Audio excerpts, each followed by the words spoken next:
Welcome back to the Cronkite Sports Report. I'm Joseph Furtado. ASU has hired an outside consulting firm to help in the search for a new football coach. The university confirmed that interim coach Sean Aguano is still under consideration and will participate in the formal process. Aguano has gone 2-4 in his first 6 games at the helm, and the Sun Devils have had a tough stretch of facing ranked teams and are officially out of bowl contention. The host number 25 Oregon State this weekend in Tempe. But despite their poor record, defensive coordinator Donnie Henderson thinks there's no better person for the head coaching job than the one they've got right now. You got the perfect candidate. I mean, Sean has done a great job taking over this program and leading it in the direction we are in. I mean, you think about it now. I've been around a long time, and when you start making changes at mid-season, it could go the other way. And ASU women's basketball takes the court tonight at Montana State. They've opened the season at 2-0, getting Natasha Adair's tenure off to a good start. Cronkite News reporter Ashley Engel talks to the Sun Devils head coach about the start of a new era for the program. ASU head coach Natasha Adair was looking to put her stamp on the Sun Devil program from the start. At the end of the season, I want people to be able, when they're saying who is ASU women's basketball, I want them to talk about our defense. I want them to talk about our culture and our chemistry. Adair comes from a background of coaching college basketball for nearly 3 decades while being authentic and vulnerable to players. I'm a mom, and I think for me to be able to show them who I am off the court, it'll allow them to understand my passion and my drive on the court. Following the success of previous head coach Charlie Turner-Thorne, ASU's winningest head coach Adair wants to continue that success and beyond. What did the previous coach do, not from a strategic standpoint, but what did they do in the community? How did they engage? And where I'm going to put my stamp on it, you never lose sight of the past, especially a storied past, a championship past, a winning past, and a winning culture. With a Colonial Athletic Association regular season title under her belt, players know what is expected of them, but know the coaches have their best interests for everyone. I think that they're real genuine.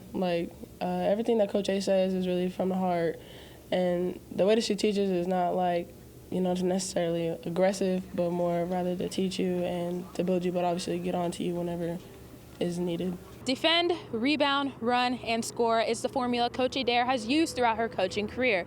This will help her players approach the season one game at a time. We're not that team that's one-dimensional, that's just going to play defense or just rely on our defense. We're going to make sure we respect the game and execute on the offensive end. Adair's coaching methods are contagious as players from her previous institution followed her to ASU to continue to learn from her passion for the game. I think that because it's my last 2 years, and with my goals and aspirations of trying to play after, I'm just trying to start off good, just coming in here playing on a higher level and just competing. With the chemistry and the new changes instilled in the program, the Adair Era is ready to turn some heads this season. In Tempe, Ashley Engel, Cronkite News. Coach Adair and the Sun Devils play 11 games before opening Pac-12 play against the 18th-ranked Arizona at the end of December. And on the men's side, ASU lost its first game of the season on Sunday against Texas Southern in overtime. But despite sitting at 2-1, there's a sense of urgency for the team. Cronkite News reporter Liam Archer has more on how Bobby Hurley's squad needs to get off to a fast start.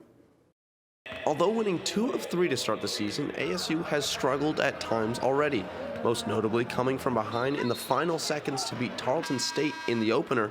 Both head coach Bobby Hurley and the players were honest about the team's inconsistency. I mean, it was a win. You know, it looks a lot better than 0-1, so it was a win at the end of the day. But, yeah, he knows what the conference looks like. He knows that we're going to see tougher opponents later on down the road, so we definitely got to pick it up. 2 years ago was dysfunction at its finest, and it was just, you know, we had the program on the verge of going somewhere important, and no one in that year or last year really did anything to continue to advance the program. Under the last 2 seasons under Bobby Hurley, Arizona State has compiled 11-14 and 14-17 seasons respectively, but failed to make the NCAA tournament altogether. Hurley emphasized that improvements need to be made for this team to see success. you know, now we're in the situation we are. We're in the situation we are where we have to learn how to sustain a lead, and you know, we got to win with you know, with people that are committed and want to help this team win. With a handful of newcomers in the rotation, this ASU team certainly looks different on paper. With a little over 2 weeks until the first Pac-12 matchup, the Sun Devils will have plenty of opportunities to show that they actually are. In Tempe, Liam Archer, Cronkite News. Arizona State's next test comes tomorrow night against Virginia Commonwealth in Brooklyn as part of the Legends Classic. Well, that's it for today's Cronkite Sports Report. I'm Joseph Furtado. Back to you, Mackenzie.